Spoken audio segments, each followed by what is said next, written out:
Good day and welcome to another episode of Strictly Legal on WESN Content Capital. I am your host, Rondell Donowa, attorney at law. Once again, I'm happy to bring the law and you. Of course, you can stream us on our social media as well as our traditional media, WESN, CC, as well as Strictly Legal with Rondell Donowa. So this week we are about to speak about dental quacks. It's a bit of going non-traditional because, of course, my guest is not a lawyer.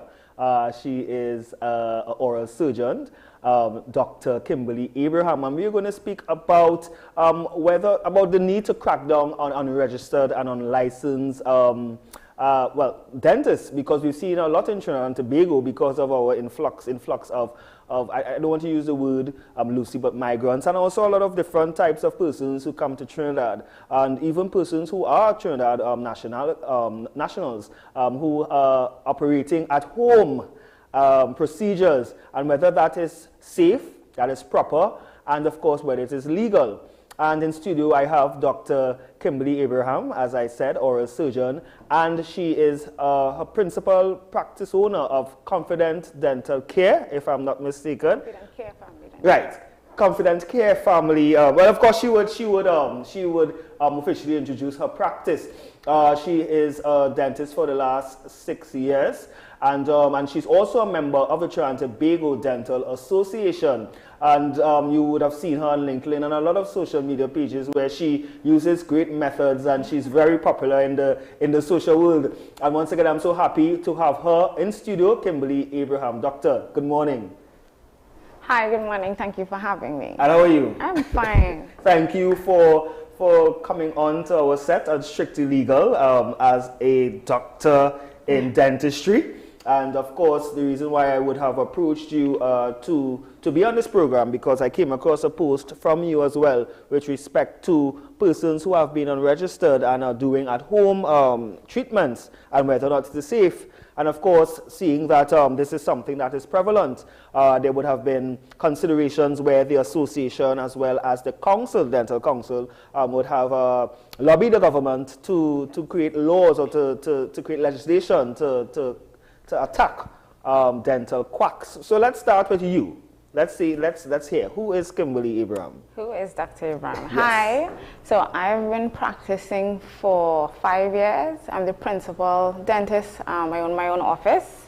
And I'm actually an executive on the Trinidad and Tobago Dental Association. So this is why this topic is close to heart, or close to my heart, because we are actually trying to debunk the misrepresentation of dental quacks or untrained or unregistered dentists in Trinidad and Tobago. So let's deal with dental quacks. Why do they phrase the term dental quacks? I mean, I know it's something that is that has a definition. So a dental quack is actually an untrained dental professional or an unregistered dentist in Trinidad and Tobago. And so let's start from the beginning. Of course, in order to become registered, you have to go through the procedure in terms of schooling, etc. Tell us in terms of how does one become registered as a dentist?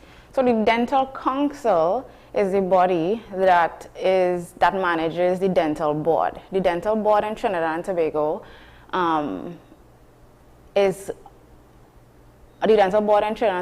actually all dentists and all dental auxiliaries. And the Dental Council is in charge of registering dentists. So to be registered, you have to have a dental degree from the Trinidad and Tobago Dental School or the dental hospital, or an equivalent degree. And the Dental Council will have that list that says, okay, you graduated from this school, you can register. And they are in charge of the examinations and all the qualifications as necessary to become registered in Trinidad and Tobago. So you can't just start to practice dentistry legally without going through the proper channels.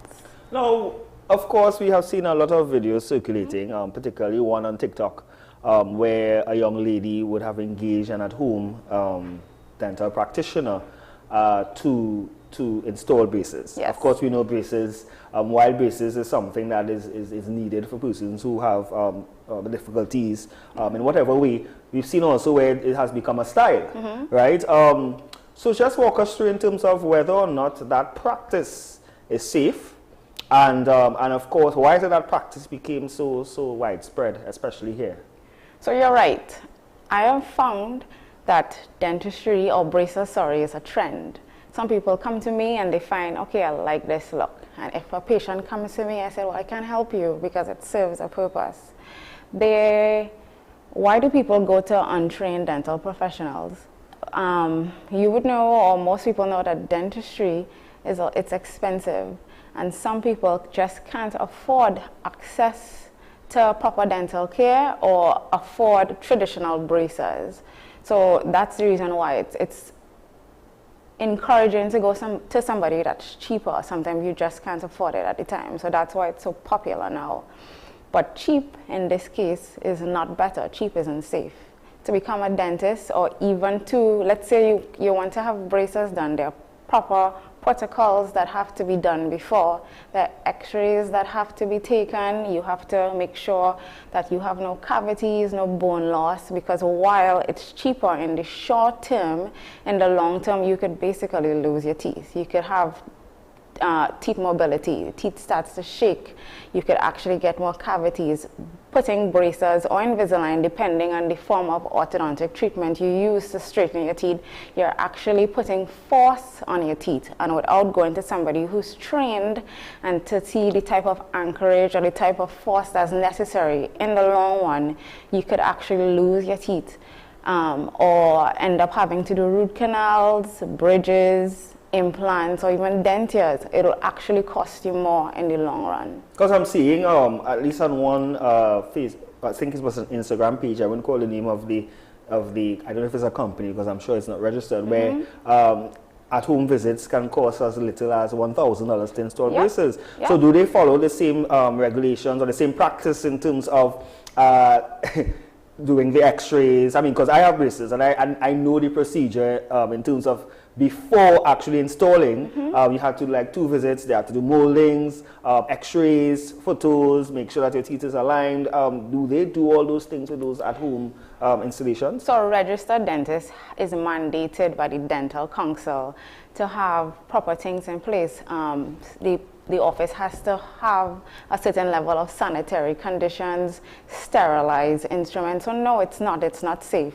You could actually end up getting hepatitis or even HIV, and especially this time, in this COVID time, we're actually in a pandemic. They don't have the proper means to keep your instruments or even to sterilize your instruments, so no. So yes, it's in the TikTok video you referred to, you're literally lying down on your bed and having braces done, but is that hygienic? Is that safe?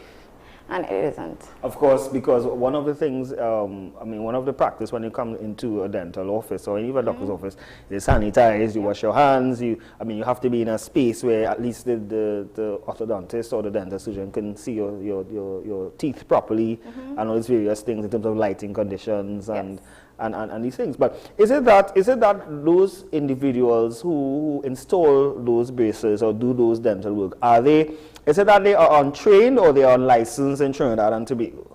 So I have found that you have plenty, sometimes Venezuelan nationals who are dentists in their country, but to practice here you have to be registered under our laws. So in Trinidad, they aren't trained or they aren't registered here, so we don't consider them to be a trained or a safe dental professional to go to.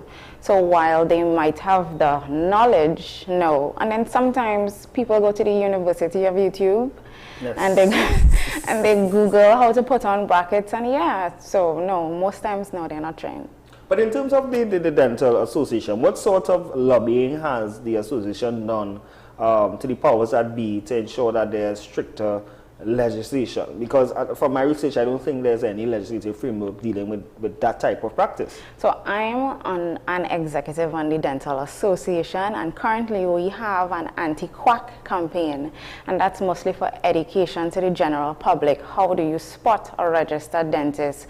What do you need to look out for? In terms of legislation, the Dental Council deals with that, but currently they are mandated by the Dental Act and laws are, we're in the process, or they are in the process of trying to have laws change. As you would know, that's your area. It's not something easy. It's currently before Parliament, and they are lobbying and talking to the Minister of Health and the powers that be to have that change. And until that's changed, there's technically nothing they could do. They don't govern quacks, basically. So let's say in the unfortunate instance where something goes wrong, there's really no form of regress that you could go to. You basically have to go to the police and make a report, and sometimes that just gets lost in space. Because it's the same thing in terms of the legal industry. Yes. You have to be registered in terms of you have to be called to the bar, you have to be registered with the law association, and of course if there's any form of malpractice, there's certain procedures which you follow. The law association can either suspend your license, right, or they bar you, as well as if there's some sort of professional negligence, right, you can now proceed to litigation, or the person who's aggrieved can proceed to file an action in court against you. And it's the same thing in the dental world, basically. So if you go to a quack, there's literally nothing that could be done except go to the police and hope that they are caught. Yes. Because if you're saying that it's, I mean, I'm not targeting any groups, but if you're saying that mostly the migrant practitioners who are unlicensed are going to those at-home clinics, in terms of now locating them, in terms of now bringing them before the law. Because you could let this set up shop anywhere, so sometimes they move. Oftentimes they just change location, change the name, and they're back to putting on braces or cosmetic stuff.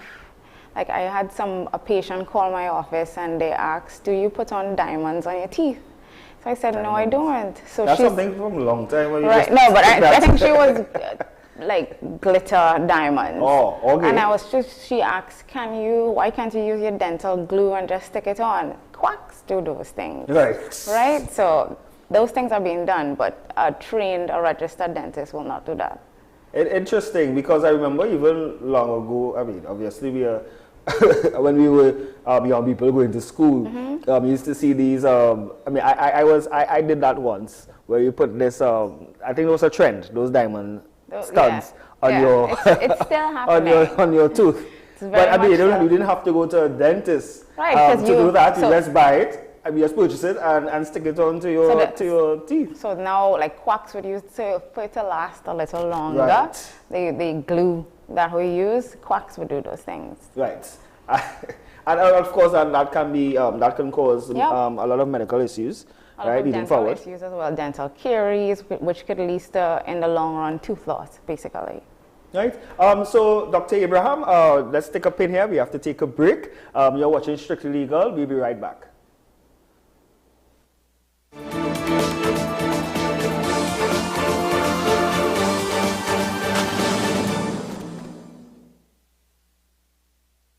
Bills here, that phone bill, light bill, and a plane ticket. Where does ticket come from? Who flying here? And look, the roof leaking now. It sounds like you need a loan from Eastern Credit Union during the Dobita promotion. But who is you? A lot of questions you're asking. You can get a loan for mortgage, home equity, debt consolidation, and a Georgie bundle. You know it's a Georgie bundle? Like everything in one. You can also get a chance to win up to $30,000 in prizes. But there's my robe. Focus, Daryl. He sounding like you know what he's talking about. Eastern Credit Union have us covered. I don't talk. And this promotion running until August 30th. You need to go down there right now. But why you have my toothbrush? You still asking another question. We will be here when you come back. Go down there, let me fix the roof. And they can probably get a new bed. Their bed doesn't making a lot of noise. So go down the road, Eastern Credit Union. But how you know about my bed? Don't beat up, Darrell. Hurry up, hurry up. Don't beat up. We will be here. So, tell me more about this Dobita promotion. Well,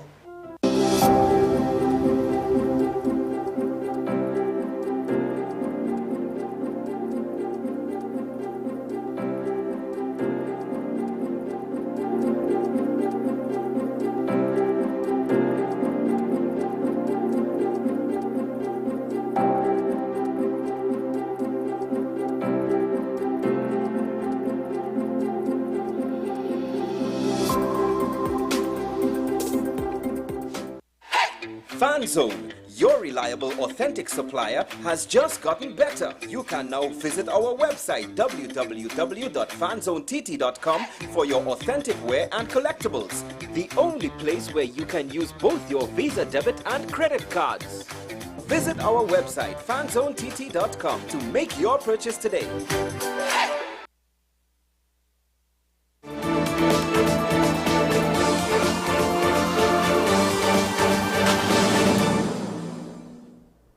And we are back speaking on the topic of cracking down on dental quacks. And my guest, Dr. Kimberly Abraham, oral surgeon, is with me.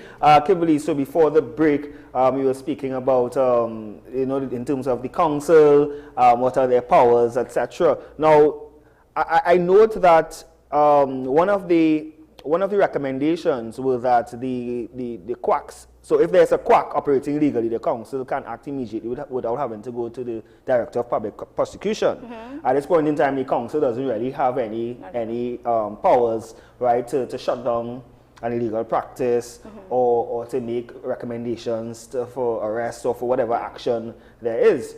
But there is a Dental Act, right? Because obviously you are governed by some sort of legislation, particularly as a licensed dentist. Now, in terms of advice to persons who may be considering doing downgraded or botch, I wouldn't say botch, but obviously less of a valued dental treatment, what sort of advice you have to state, and also whether or not these treatments can be reasonably priced by licensed dentists? So first of all, I would say, from my experience about dealing with patients, sometimes you literally can't afford the treatment. So in some instances, the cheaper option might be your only option. But you also need to consider that the long-term effects is not worth it, because you're going to basically, I would assume, try to enhance your smile. You don't want to lose your teeth after. You don't want to have to wear a dentier or to have to spend more money in the long run. So the advice I would give is to just find a compassionate dentist. There are lots of us out here who actually offer treatment plans. So I always tell patients, before you actually start treatment, try to build a relationship with a dentist. Because once you're going to a dentist, it should be a long-term relationship. So find somebody that you're comfortable with. And explain your situation, and sometimes we offer payment plans. We actually work with your budget. It might take a little longer, but in the long run, you actually get the desired outcome. So instead of rushing for cheap in the moment, take a step back, sit down. When you go to a dentist, most times we give you a treatment plan that covers all the work that you have to do, not just for now, but for long term. So let's start and focus on what you can afford. If you need a bridge or you need braces, or Invisalign, there are treatment plans. You need to find somebody who understands your situation. And oftentimes we work with you and we help. Now let's deal with actually registered dentists who may be debarred but still operating. Because I'm certain there are dental practitioners in Trinidad, not looking at the migrants or the at home, but persons who are actually practicing and have their office space. How does the Dental Association or the council deal with persons, or how do they monitor whether or not a dentist who is operating in an establishment is registered or not? So I would tell patients, before you actually seek dental treatment, make sure your dentist is registered. How do you do that? You go to the Dental Council website. Most dentists are supposed to have their practicing certificate and there's another certificate, the practicing certificate and their practicing license in the office. If it's not displayed, ask them, because they have it in their office somewhere. And in the beginning of each year, there's a list that's posted with dentists who are in good standing. So if you aren't registered and you're not on that list, it's illegal for you to practice. So the Dental Council could actually suspend you or revoke your license. And of course, this is similar to legal practitioners. Yeah. Of course, there may be some legal practitioners, for instance, in order to be continuously be in good standing, you have to pay your practicing fees. Yep. right, in order to get a renewed practicing certificate for the period, which is a year. Yes. Of course, I mean, and in every association, there are persons who are not paying their fees and are still practicing, right? But of course, it's important to know, right? And a lot of persons, I believe oral surgery now it's no longer something that is needed, but it's a want for certain things, for certain persons. I mean, like braces. It's a fashion statement. It is not necessarily a fashion statement. If your teeth aren't well aligned, there are side effects. You have headaches, TMJ problems, issues with your joints. So while it's aesthetic, it looks good, it's really necessary for function, for speech as well. Some kids who have anterior open bites or the front of their teeth don't touch or it is malaligned. Let's say if you're studying languages, you literally can do Spanish, rolling your S's and stuff like that. So while yes, it's for aesthetic, but there's a functional part of it as well. Of course, and I mean, one of the reliefs, of course, as you said earlier, you can report to the police. The police will treat it as an assault. Yes. Right, and of course they will investigate, and they will have a certain number of a certain time limit to report back or whether or not they're going to charge a practitioner. But the issue is whether or not it's actually followed through, and of course whether persons actually make an effort to report. Yes. Now, is the association monitoring these illegal practitioners and reporting this to the police? So all we can do at this time is educate the public with our anti-quack complaint. With respect to some of the illegality, only the patient itself who is disgruntled could go to the police station. Even if they go to the dental council, unless the act itself is changed, there's nothing much that we can do. So that's why we are focusing on educating and public awareness, so it does not end up being, okay, I have to go to the police station, my teeth are shaking, what should I do? Because at that time, really and truly, it's too late. And there's a case scenario, I mean, I'm just being hypothetical. Of course, if you are a registered dentist and something happens, then you can sue for malpractice. Yes, you can. Right? With respect to somebody who's unlicensed, it may be harder to convince the court in terms of malpractice. Yes, you can decide to bring an action, but obviously, you as a patient will have to be contributory negligent for the fact that you had not done your due diligence and you have gone to a practitioner who is unregistered. So therefore, even though the court awards some sort of damages for the malpractice, obviously they will reduce a percentage because you were the one as well, right? Decided to go before this person and to have a botched surgery. It's the same thing with plastic surgeons. It is there are a lot of illegal, I mean, I'm not sure whether, yes, plastic surgeons are registered. Yes. But then there are a lot of unregistered plastic surgeons here. So it's very similar. And this is not a Trinidad issue, you know. This is a worldwide issue. I believe in the beginning of August, I saw on BBC, they had a documentary on the NHS is not seeing as much patients as they would. So people are literally doing their own dental, or their own dentures at home. And even I see the Dental Association in Guyana posted something very similar about the illegal braces or the dental quacks.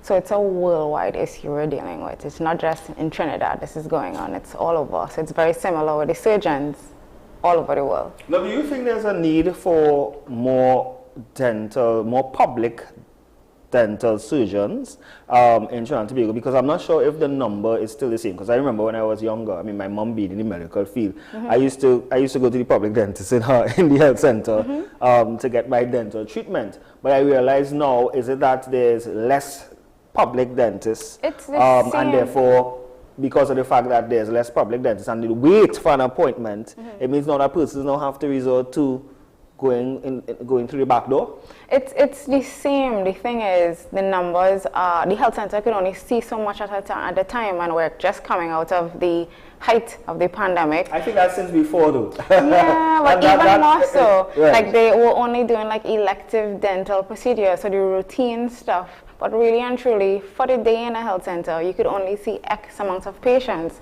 So when I was at the dental hospital, they do a good job, but students and dentists could only see X amount of patients in a day, and sometimes people are lined up there before 6 to get in line to be seen. So it's just that there's more that has to be done.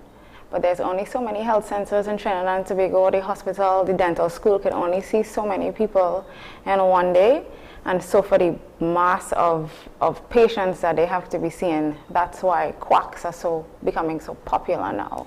Well, I really hope that that there is some form of legislative framework to deal with this. And of course we will have legislation, but it's implementation as well. Correct. You know, because there's a lot of laws. Laws can only solve one aspect.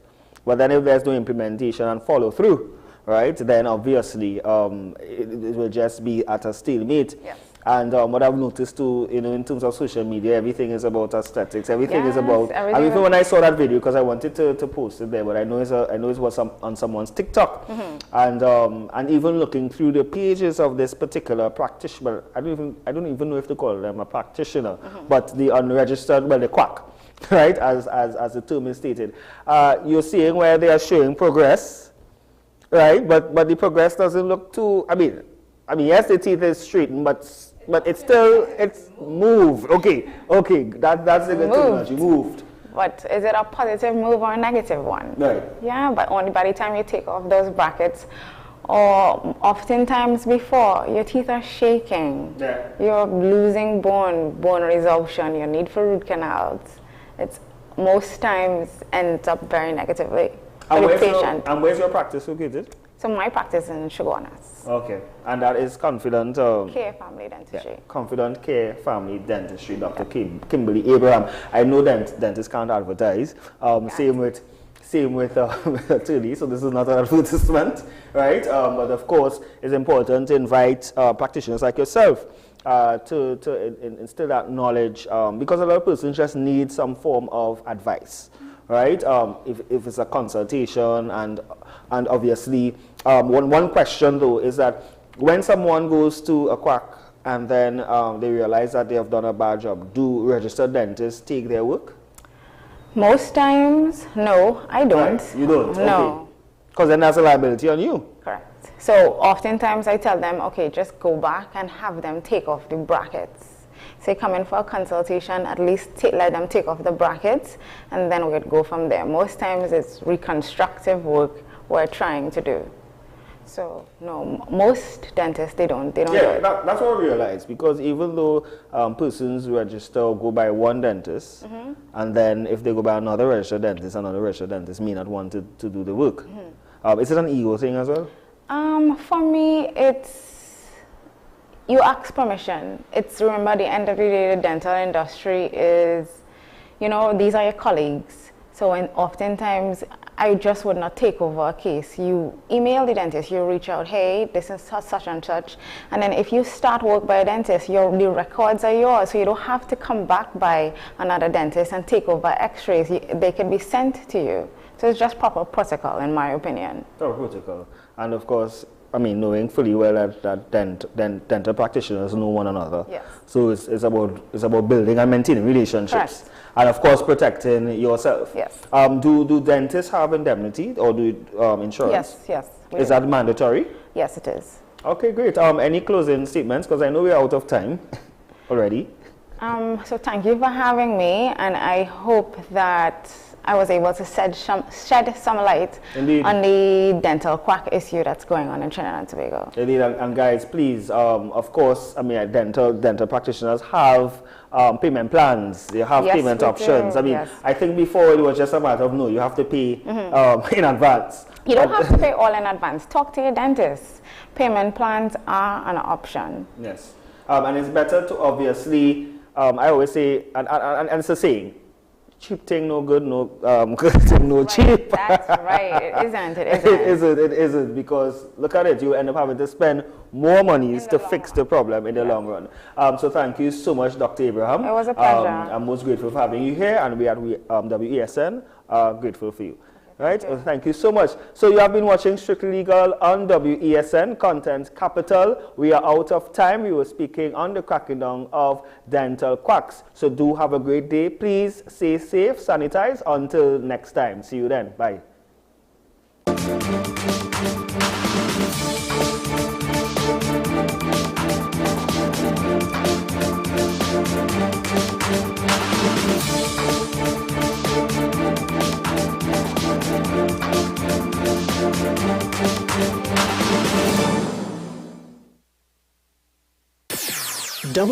WESN